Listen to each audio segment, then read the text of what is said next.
If you're having a hard time mixing purple, it's probably because you're trying to mix red and blue together. And I'll show you what that creates. Here's Cad Red Medium.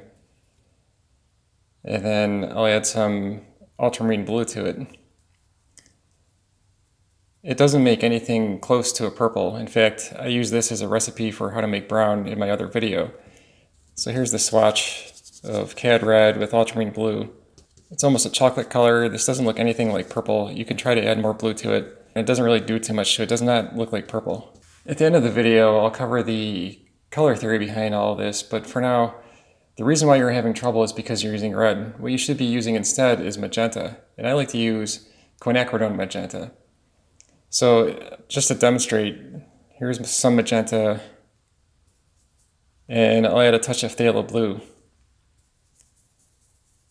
As you can see, that makes a much more brilliant purple. And it's up to you how much blue you want to add in here. If you add more, it turns it like a darker purple, similar to Dioxazine Purple. Or you can add more magenta. So that's quite a difference. Now if you want to make a light purple from that, you just add white to it. And you have the same choice too. You can add more magenta to make it more pinkish, or you can add more of the phthalo blue. You'll notice that the phthalo blue has like a greenish bias to it, and ultramarine blue has a reddish bias to it. And both of them will work for making purple. You could try mixing them with the Cad Red Medium and it's not going to work. So the ultramarine blue has a little bit more red in it, so that will work too. Just add some Quinacridone magenta to it. And that quickly makes a nice purple. You're always making that choice between, is it going to be more towards magenta or a little bit more towards blue? I kind of like a dark purple. And once again, you can make light purple just by adding white to it. Some people call it lavender. I'll put more magenta in there at the bottom just so you can see what that looks like.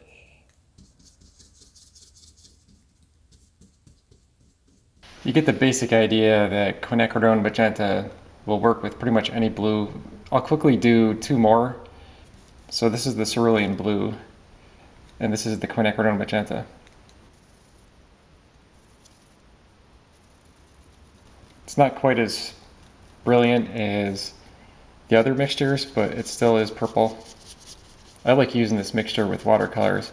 Of course, you get a different effect because Cerulean blue is granulating in watercolors. That's a whole different subject. So here's the same mixture mixed with titanium white. This is Quinacridone magenta, and the blue I'm using is the Cobalt blue hue.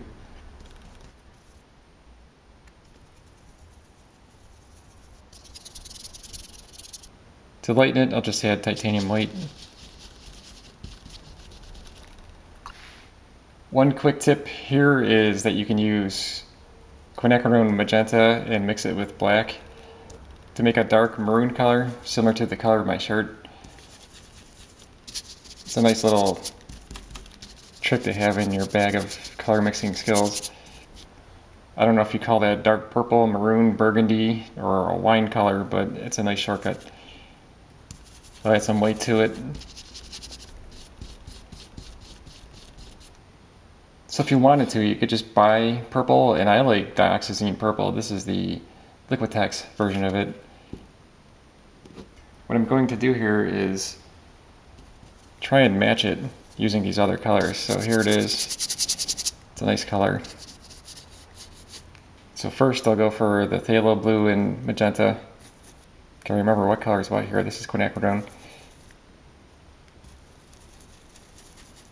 Now that looks too blue, I'll add a little bit more magenta, and I would say it's not too bad. I mean, I probably should dilute this a little bit.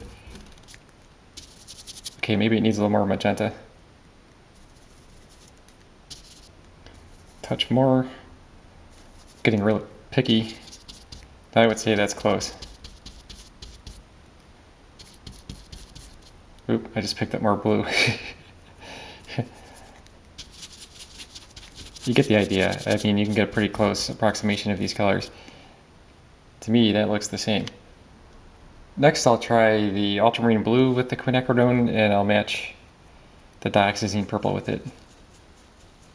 Shouldn't be too hard. Maybe a touch of water in here just to lighten it up. Maybe a little bit more blue.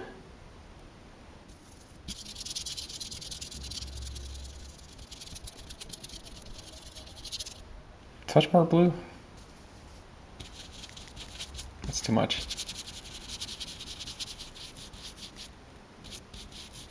That's as good as it's gonna get. That looks like a match to me. The mixing complement of Dioxazine Purple is light green permanent. If you mix those two together, it turns almost a neutral gray. It's almost a black color if you look at this, and if I add a little water to it, you can see that it's almost like an ink. So that comes in handy if you want to neutralize purple, like make it less saturated. You could just add a little bit of green to it. Now, a lot of times yellow is said to be the complement of purple, but if you look at this, this is Hansa yellow medium. It's a transparent yellow. If you add it to Dioxazine purple, depends how much you add in here, but it starts to turn like a brownish color. But what's interesting is that red actually has yellow in it. Red is not a primary color. If you look at any photograph in a book or a magazine, the red that you see in there is actually made from printing yellow over magenta. This actually works with paint too. It's not just with printing. So here's Quinacridone magenta, and this yellow here is yellow medium azo. You could also use the Hansa yellow medium. As you can see, that makes a fairly decent red. I can compare that to the Cad red medium, which is more opaque. It's still a little bit more saturated, but I mean, if I thin that out, it looks pretty similar.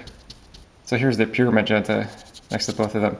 So if you think about that, when you're using a red, you're actually bringing along a little bit of yellow in there, and that's what makes that purple go dull. And that's why red plus any of these blues doesn't result in a brilliant purple like you see over here or any of the other ones I mixed before. So the whole idea is this red contains a little bit of yellow in it, and that's what contaminates your purple. It makes it look brownish and dull. So how do you get rid of that? You just use the magenta by itself. And as you've seen, I mix it with all these different blues and it turns a fairly decent shade of purple. In the printing industry, when you print yellow over magenta, you get red. And then when you introduce blue into that, you get black.